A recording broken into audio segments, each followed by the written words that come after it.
Robert had spent 30 years working in the city, drawing buildings and watching concrete rise higher every year. He was tired. Tired of the noise, tired of the traffic, tired of waking up to car horns instead of birds. So when he finally retired at 58, he knew exactly what he wanted. A quiet place, somewhere with water, somewhere he could fish without another soul bothering him. He spent months looking at properties online, scrolling through listings every morning with his coffee. Most places were either too expensive or too close to other people. Then one day he found it. 15 acres in Montana with a private lake sitting right in the middle. The photos showed clear water surrounded by pine trees, mountains in the background, and not another house in sight. The price had been dropped twice. The owners wanted it gone fast. Robert didn't think twice. He called his real estate agent that same afternoon and made an offer. 2 weeks later, he owned it. $280,000. Everything he'd saved, but it was worth it.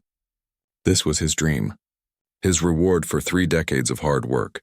The day he first drove onto his new property, Robert felt something he hadn't felt in years. Peace. Real peace. The kind that settles in your chest and makes you breathe deeper. He parked his truck near the small cabin that came with the land and walked down to the lake. It was even better than the photos. The water was so clear he could see fish swimming near the shore. Bass, trout, maybe some catfish too. Perfect. He spent the first week just settling in, unpacking boxes, fixing a loose board on the dock, cleaning out the cabin. It wasn't fancy, but it was his. 2 bedrooms, a kitchen that worked, and a porch that faced the lake. Every morning he'd wake up with the sun, make coffee, and walk down to the water with his fishing rod. No alarm clocks, no meetings, no deadlines, just him and the fish. The town nearby was small. Pinewood, they called it. Population maybe 2,000 on a good day. 1 main street with a grocery store, a hardware shop, a diner, and a post office. Everyone seemed to know everyone else. Robert didn't mind being the outsider. He'd come here for the quiet, not for socializing. He'd wave if he saw someone, chat for a minute at the store, but mostly he kept to himself. Those first few months were everything he'd hoped for. He'd fish in the mornings, sometimes catch enough for dinner, sometimes catch nothing at all. It didn't matter. He'd read books on the porch in the afternoon, take walks around his property in the evening. He saw deer almost every day. Once, an eagle landed on a tree near his dock and stayed there for 20 minutes. Robert just watched, barely breathing, afraid to scare it away. His daughter called every week from California asking how he was doing. "Dad, are you sure you're not lonely out there?" she'd ask. He'd laugh and tell her he'd never been less lonely in his life. Alone, yes, but lonely? Not even close. This was exactly where he needed to be. The property itself was beautiful. The previous owner had been an old rancher who'd lived there for 40 years. The family told Robert that the man had loved the land but got too old to take care of it. They were just happy someone bought it who seemed to appreciate it. Robert definitely appreciated it. Every inch of it felt like home. He learned the lake's rhythms pretty quickly.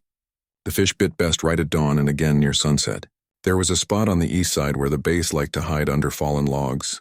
The west side had deeper water where the trout hung out during the hot part of the day. Robert kept a little notebook where he'd write down what he caught and where. Not because he needed to, but because it felt good to pay attention to these things. Sometimes he'd just sit on the dock without even casting a line. He'd watch the water and think about nothing in particular, or he'd think about everything. His late wife, who'd passed 5 years ago and never got to see this place. She would have loved it. His career, all those buildings he'd designed. His daughter and her kids, who promised to visit once school let out. Life felt full even in the quiet. The cabin needed some work, but Robert didn't mind. He fixed the porch railing, replaced some shingles on the roof, painted the front door a deep blue. He wasn't in a hurry. Every project was just another way to spend time in this place he loved. The hardware store in town got to know him pretty well. "What are you fixing today, Robert?" they'd ask when he came in. He'd tell them about whatever small project he had going, and they'd point him toward the right supplies. At night, the stars were incredible. Robert had forgotten what a real night sky looked like. In the city, you could see maybe a handful of stars if you were lucky. Here it looked like someone had spilled diamonds across black velvet. He'd sit outside until he got cold, just staring up, feeling small in the best possible way. He didn't have internet at the cabin, no TV either. Just a radio that got a few stations if the weather was right. He didn't miss any of it. He read more books in those first 3 months than he'd read in the previous 5 years. He learned to identify different bird calls. He started keeping a journal, something he'd never done before. Life was simple. Life was good. He'd wake up, fish, eat, work on small projects, read, watch the sunset, and sleep like a rock. No stress, no complications. Just the rhythm of days that all felt the same in the best possible way. Robert thought this was how the rest of his life would go. Quiet mornings, peaceful afternoons, and nobody bothering him. He thought he'd found his perfect retirement, a place where he could disappear from the world and just exist. He had no idea that in just a few weeks everything would change. He had no idea that other people had very different ideas about who should be using his lake. And he definitely had no idea that trying to protect his own property would turn into the biggest fight of his life. But for now, sitting on his dock with a fishing rod in his hand and the morning sun warming his face, Robert was the happiest he'd been in years. And that happiness made what came next even harder to swallow. Robert was 3 months into his new life when he first realized something was wrong. It was a Saturday morning and he'd woken up early like always, planning to fish before the sun got too high. He grabbed his coffee and his rod and headed down to the lake, but something felt off. He could hear voices. When he got closer, he saw them. 2 trucks parked near the water, and 4 men standing around with fishing gear. They weren't just passing through. They had their lines in the water, in his lake, on his property. Robert stood there for a second, trying to process what he was seeing. Then he walked over, keeping his voice friendly. "Morning, guys," he called out. "I think maybe you've got the wrong property. This is private land." The men turned to look at him. One of them, a heavy-set guy in his 40s wearing a baseball cap, actually laughed. "Private? Buddy, we've been fishing here for 20 years. Old man Harrison never had a problem with it," Robert tried to explain. He was the new owner. He understood they had history here, but things were different now. He'd prefer to keep his property private. The men didn't look happy about it, but after some grumbling and a few muttered comments he pretended not to hear, they packed up their gear and left. He thought that was the end of it. He was wrong. Over the next 2 weeks, it kept happening. Different people, different times of day, but always the same story. They'd been coming here for years. Everyone did it. It wasn't a big deal. Why was he making such a fuss? Robert tried to stay patient. He really did. He'd politely ask people to leave, and most of them would eventually. But they'd come back a few days later, or someone new would show up who hadn't gotten the message. He started finding beer cans left around the shore. Cigarette butts. Once, someone had trampled through a patch of wildflowers he'd been enjoying, leaving a muddy trail right down to the water. The worst part was the attitude. Nobody seemed to think they were doing anything wrong. One guy actually told Robert he was being selfish. "It's just a lake, man. There's enough fish for everybody." Robert tried to explain that it wasn't about the fish. It was about people showing up on his property without permission, leaving trash, treating his land like it was public space. But the guy just shook his head like Robert was the one being unreasonable. He put up signs, big ones that said "No trespassing" and "Private property." Within a week, 2 of them had been torn down. Another one had spray paint across it. Robert couldn't prove who did it, but he had a pretty good idea. He tried talking to the sheriff's office. A deputy named Miller came out to take a report. He was polite enough, but not exactly helpful. "It's a small town, Mr. Robert," he said. "People are used to doing things a certain way. Maybe you could work something out with them. Let them fish on weekends or something?" Robert couldn't believe what he was hearing. Work something out? They were trespassing. They were leaving trash on his land. Why should he have to compromise about people respecting his property rights? But Miller just shrugged. "I'm just saying it might be easier than fighting the whole town. These folks, they've got long memories. You're the new guy.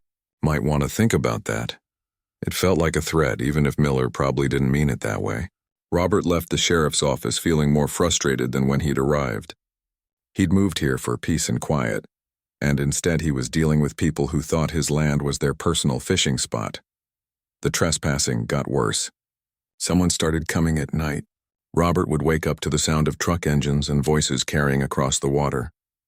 He'd grab a flashlight and walk down there, and by the time he arrived, they'd be gone. But they'd leave evidence, more cans. A campfire that hadn't been put out properly, still smoking when Robert found it at dawn. That one scared him. It was late summer. Everything was dry and a fire could have spread fast. He installed a chain across his driveway with a padlock. People just parked on the road and walked in. He put up more signs. They got torn down again. He called the sheriff's office 3 more times. They'd send someone out, take a report, and nothing would change. Robert started to feel like he was going crazy. He'd bought this property legally. He owned it. He had every right to keep people off his land. But somehow he was being made to feel like the bad guy, like he was the one causing problems.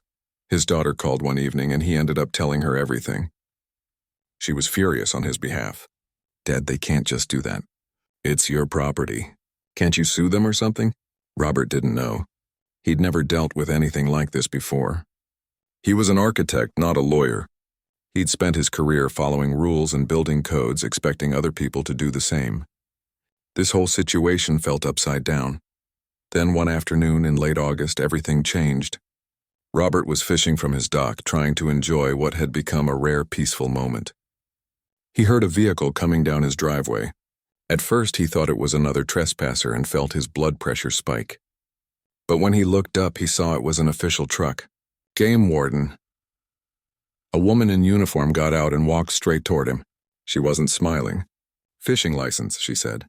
No hello, no introduction, just straight to business. Robert was confused. "I'm on my own property. This is my lake." The woman pulled out a citation book. "Doesn't matter. Montana state law says you need a fishing license to fish in any body of water, private or not." Robert's mind was racing. That couldn't be right. Why would he need a license to fish on his own land? In his own lake? It didn't make any sense. He tried to argue, but the warden wasn't interested in hearing it. She wrote out a ticket and handed it to him. $500. Robert stood there holding the citation, watching her drive away. $500 for fishing on his own property. On land he'd paid $280,000 to own. He walked back to his cabin and sat down at the kitchen table, staring at the piece of paper. Something was very wrong here. The constant trespassing was bad enough, but this felt targeted. This felt personal. That night, Robert barely slept. He kept thinking about everything that had happened since he'd moved here. The trespassers who wouldn't stop coming. The sheriff who told him to just accept it. And now a $500 fine for fishing on his own land. By morning, he'd made a decision. He was done being nice. He was done trying to be a good neighbor to people who didn't respect him or his property. If they wanted to play hardball, fine. He'd play hardball right back. He just needed to figure out how. And he needed to understand exactly what the law said, because something about that citation didn't sit right with him. Something about this whole situation stank. Robert fired up his laptop and started searching. Montana fishing laws, property rights, water rights. He had a feeling he was about to go down a very deep rabbit hole.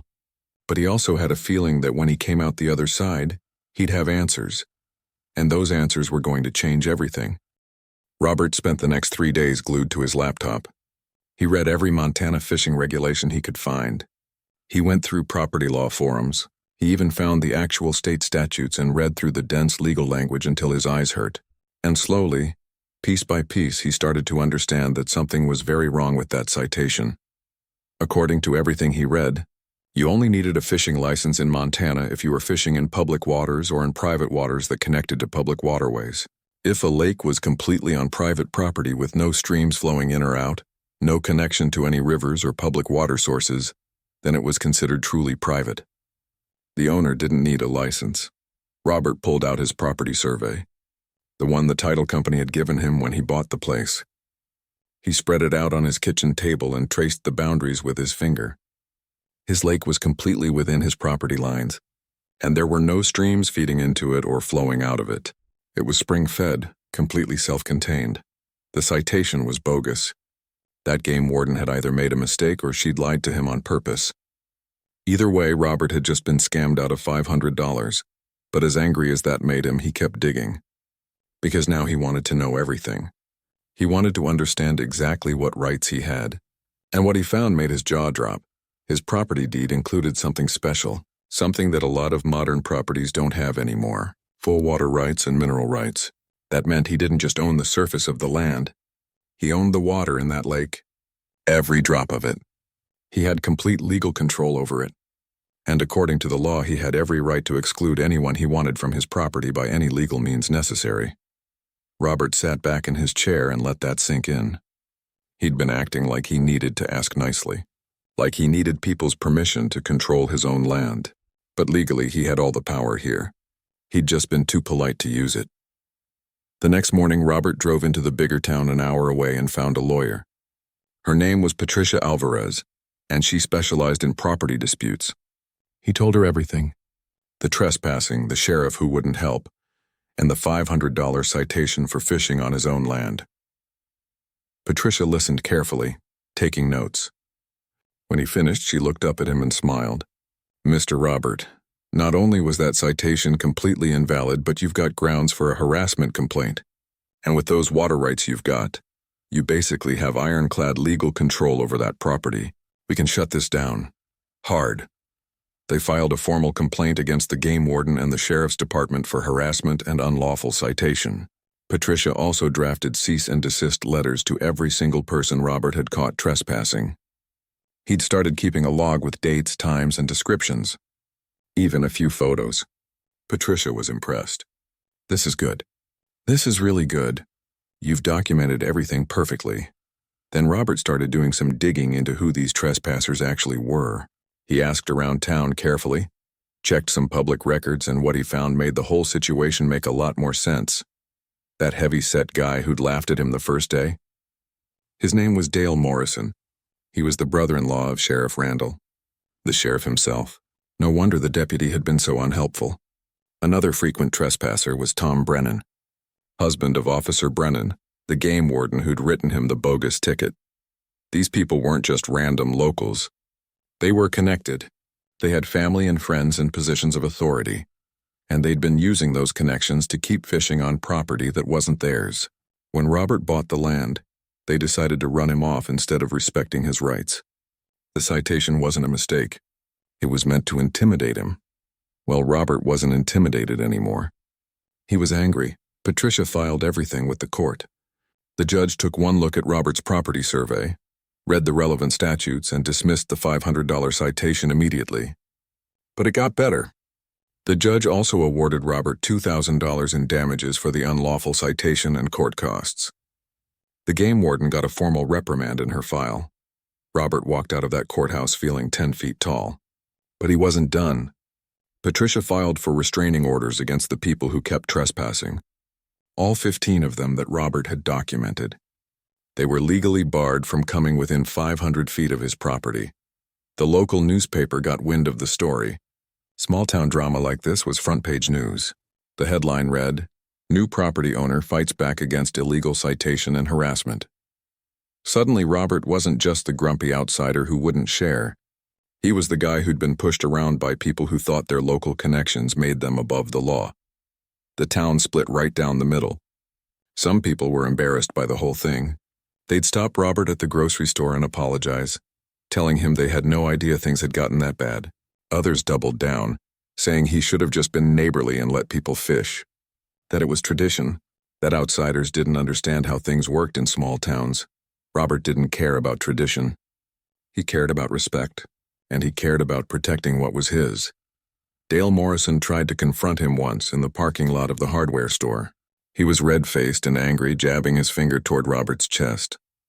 "You've got no right to keep people off that lake. Everyone's been using it for decades." Robert kept his voice calm. "I've got every right. It's my property. I bought it legally, and you've got a restraining order now, so I suggest you back up before you violate it." Dale looked like he wanted to take a swing, but there were too many witnesses. He backed off, muttering threats that didn't mean much anymore. Patricia had already warned Robert that if anyone violated the restraining orders, they'd face criminal charges. These people had already proven they weren't above the law. Now they just had to learn they weren't beyond consequences either. Someone spray-painted his mailbox one night. The word outsider in bright red letters. Robert took photos, filed another report, and replaced the mailbox. Patricia sent another round of letters reminding everyone that vandalism was also a crime. The harassment started to slow down after that. Turns out people were a lot less brave when they actually faced legal consequences. The trespassing stopped completely once the restraining orders were in place. Robert would see some of the guys around town occasionally and they'd glare at him, but they stayed away from his property. For the first time since he'd moved here, Robert felt like he could breathe again. He'd stood his ground.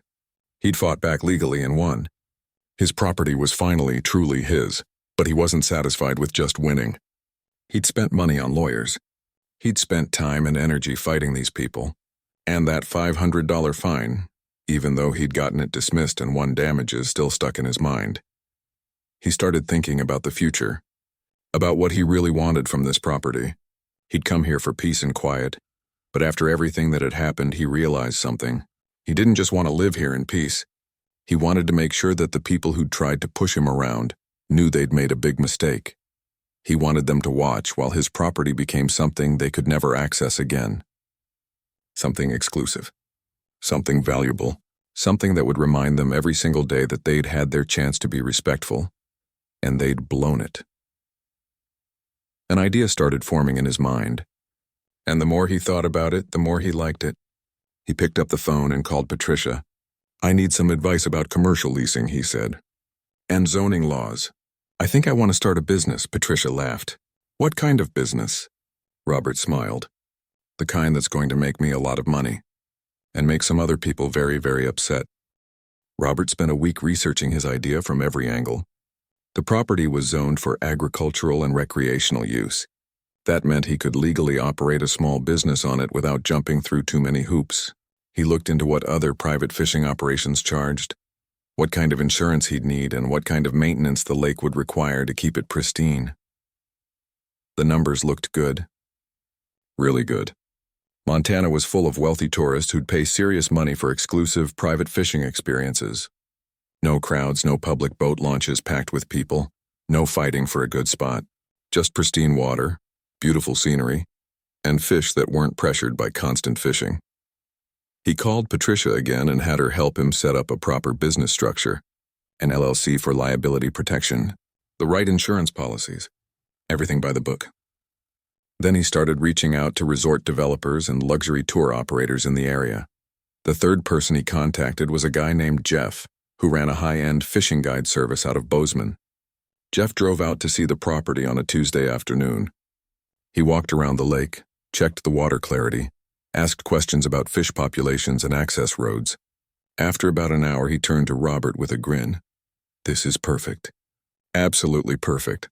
I've got clients who'd pay premium rates for a spot like this. Private, beautiful, well-maintained. How much are you thinking for a lease?" Robert had done his homework. He knew what his property could command.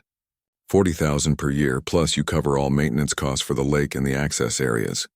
You can bring clients 3 days a week. Maximum 6 people per day. I keep the other 4 days for myself. Jeff didn't even blink. "Deal. When can we start?" They signed the contract 2 weeks later. Jeff would bring wealthy clients out for guided fly fishing experiences. His guests paid $500 per person per day for the privilege.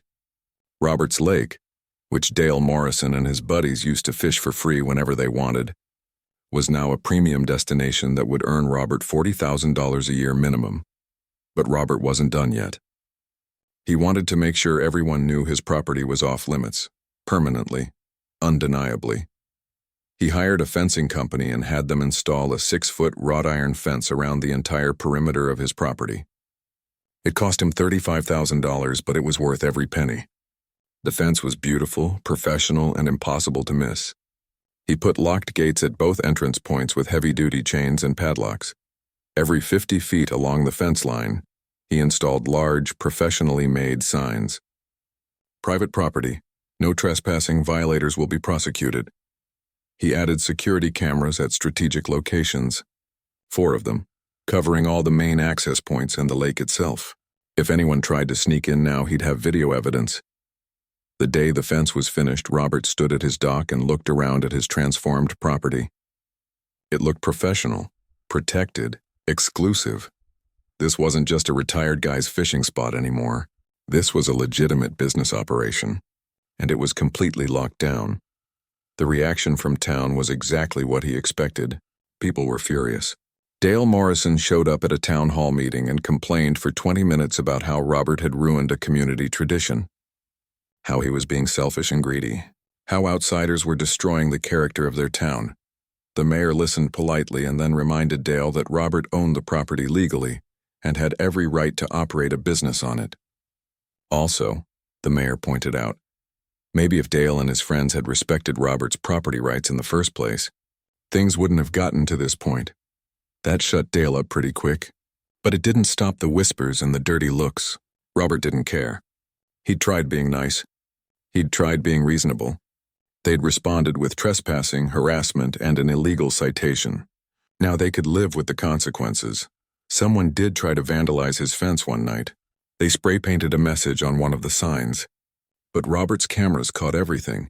Clear footage of a truck, a license plate, and two guys with spray paint cans. He turned the video over to the sheriff's office and filed a report. One of the guys was Tom Brennan, the game warden's husband. Again, this time they were charged. Criminal mischief.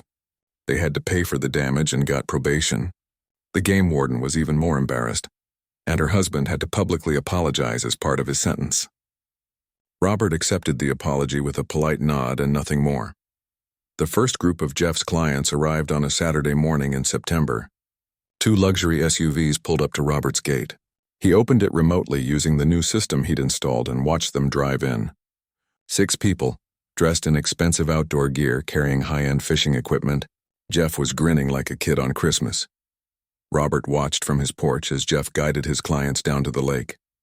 They were amazed by how clear the water was, how peaceful everything felt. One of them, a businessman from Texas, caught a 3-pound trout within the first hour and actually whooped with joy. Robert smiled. These people were paying $500 each for this experience, and they were loving every minute of it. What made it even better was knowing that Dale Morrison and his friends could see the vehicles coming and going. The town was small enough that everyone knew everything. Word spread fast that Robert's property was now an exclusive fishing retreat.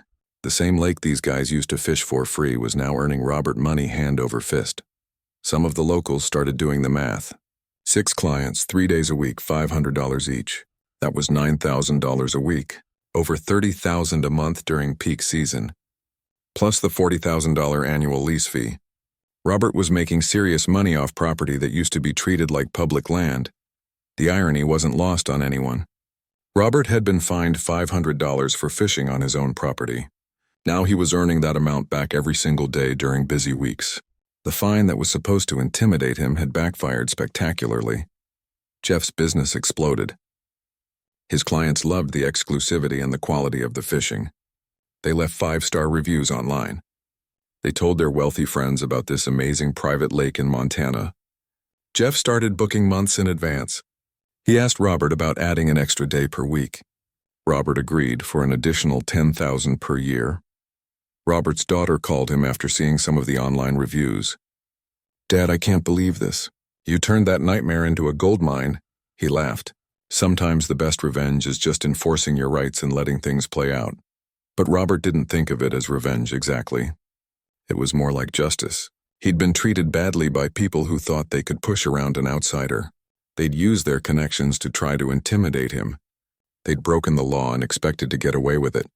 Instead, he'd stood his ground, fought back legally, and won. And now his property was more valuable and more protected than ever. The people who'd tried to keep using it for free were locked out permanently. The officials who'd harassed him had been reprimanded, and Robert was making more money than he'd ever expected from what was supposed to be his quiet retirement property. Sometimes he'd sit on his porch and watch Jeff's clients fishing on the lake. He'd think about how different things could have been. If Dale and the others had just respected his property from the start, maybe he would have eventually let some locals fish there occasionally. Maybe they could have worked something out, but they'd chosen confrontation instead of respect. They'd chosen to try to run him off instead of welcoming him. And now they got to watch other people enjoy what they'd taken for granted. Robert took a sip of his coffee and smiled. Life was good.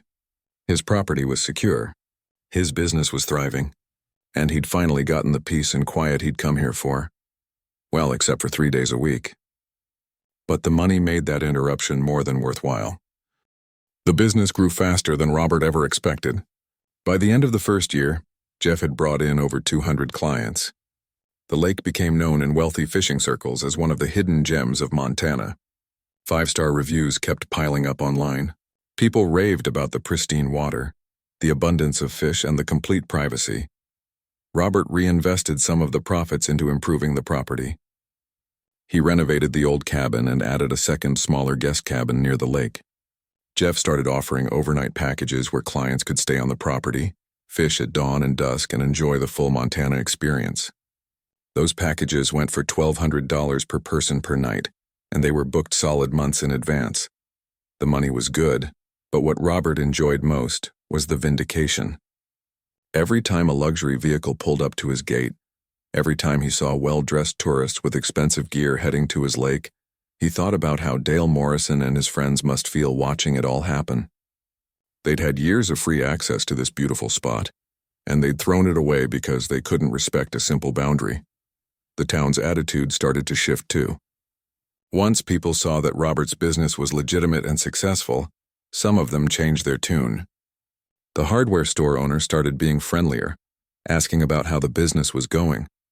The woman who ran the diner congratulated him one day when he came in for lunch. "I gotta hand it to you," she said, refilling his coffee. "Those boys gave you a hard time and you turned it into something real good. That takes guts." Robert appreciated the kind words, but he kept his guard up. He'd learned his lesson about trusting too quickly in this town. Not everyone came around, though. Dale Morrison still glared at him whenever they crossed paths. Tom Brennan, the guy who'd vandalized his fence, avoided him completely. The sheriff stayed professional but cold. Robert didn't lose any sleep over it. He hadn't moved here to make friends. He'd moved here for peace, and now he had it on his own terms, with a healthy income to boot. 2 years into the business, something unexpected happened. A retired couple who'd been clients of Jeff's fell in love with the property. They approached Robert with an offer. They wanted to lease the second cabin on a long-term basis, essentially renting it as a vacation home they could use several times a year. They offered $24,000 annually. Robert thought about it for a few days and agreed. The couple was respectful, quiet, and they loved the property as much as he did. They weren't there more than a week or two at a time, and they didn't interfere with the fishing business. It was easy money and actually nice to have friendly people around occasionally. The additional income brought Robert's annual earnings from the property to over $70,000, not counting what he saved by living there himself rent-free. Not bad for a piece of land he'd bought planning to just fish and relax. But the real satisfaction came from something smaller, something more personal. One afternoon in his 3rd year there, Robert was sitting on his dock during one of his off days fishing peacefully. He heard a vehicle pull up to his gate. Through the fence, he saw it was Dale Morrison's truck. Dale got out and stood at the gate just looking in. He didn't try to climb it or yell or cause trouble. He just stood there for a few minutes staring at the lake. Robert could see the longing in his face. This was a place Dale had fished since he was a kid, and now he couldn't even set foot on it.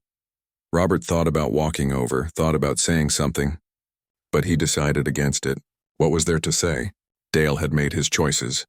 He'd chosen to treat Robert like an unwelcome intruder instead of a neighbor. He'd used his family connections to try to intimidate and push out someone who had every legal right to be there. And now he was locked out of a place he'd once treated as his own personal playground. After a few minutes, Dale got back in his truck and drove away. Robert never saw him at the gate again. That same year, Robert got an apology he actually cared about. He was at the post office one afternoon when an older woman approached him. She introduced herself as Helen, the widow of the rancher who'd owned the property before Robert. "I heard about all the trouble you had," she said, her voice gentle. "I want you to know, my husband would have been furious about how those people treated you. He let folks fish there out of kindness, but he always made it clear it was his land. If they disrespected him the way they disrespected you, he would have run them off too." She paused, then smiled. "He'd also be real proud of what you've done with the place. Turned it into something special." "That's good. That's real good." Robert felt a lump in his throat. He thanked her, and they talked for a few more minutes about her late husband and the history of the property. It meant more to him than he expected, knowing that the previous owner would have approved of how he'd handled things. The business continued to thrive. Jeff expanded his operation and hired 2 more guides. They started offering specialty packages for corporate retreats and small group events. Roberts Lake became a destination for CEOs and executives looking to get away from the city and experience authentic Montana wilderness in comfort and privacy. Robert's daughter finally visited with her kids, now teenagers. They spent a week at the property, and his grandchildren were amazed by how beautiful it was. His grandson caught his first trout in that lake, and Robert took a photo of him holding it, grinning from ear to ear. That picture went on Robert's wall, right next to the property deed. On quiet evenings when there were no clients and Robert had the place to himself, he'd sit on his porch and think about the journey. How he'd come here looking for peace and found conflict instead. How he'd been pushed and tested and forced to fight for something that should have been simple, the right to enjoy his own property. He'd learned a lot about himself in the process. He'd learned he was tougher than he thought. He'd learned that sometimes being nice isn't enough and that standing your ground is the only option. He'd learned that bullies, even small-town bullies with local connections, back down when you fight back with the law on your side. Most importantly, he'd learned that the best revenge isn't about hurting people back. It's about building something good out of a bad situation. It's about turning attempted intimidation into opportunity. It's about taking what's yours and making it better, more valuable, more protected than it ever was before. The $500 fine that was supposed to scare him off had been the catalyst for everything. It had made him angry enough to research his rights, which led him to discover his water rights, which led him to understand his full legal power, which led him to start a business that now earned him more money than he'd ever expected. Dale Morrison and his friends had tried to run Robert out of town. Instead, they'd accidentally helped him build something that would outlast all of them. The lake they'd taken for granted was now exclusive, protected, and thriving under Robert's stewardship. Robert caught a nice bass that evening and released it back into the water, watching it swim away into the clear depths. He smiled. Life had a funny way of working out. You just had to be willing to stand your ground and see things through. He'd come to Montana looking for peace. He'd found conflict first, but then he'd found something better than peace. He'd found purpose, profit, and the deep satisfaction of knowing he'd fought for what was right and won. And every time one of those luxury SUVs pulled up to his gate, every time wealthy clients paid $500 to fish in his lake, he was reminded that sometimes the best outcome isn't the one you planned for. Sometimes it's the one you have to fight for.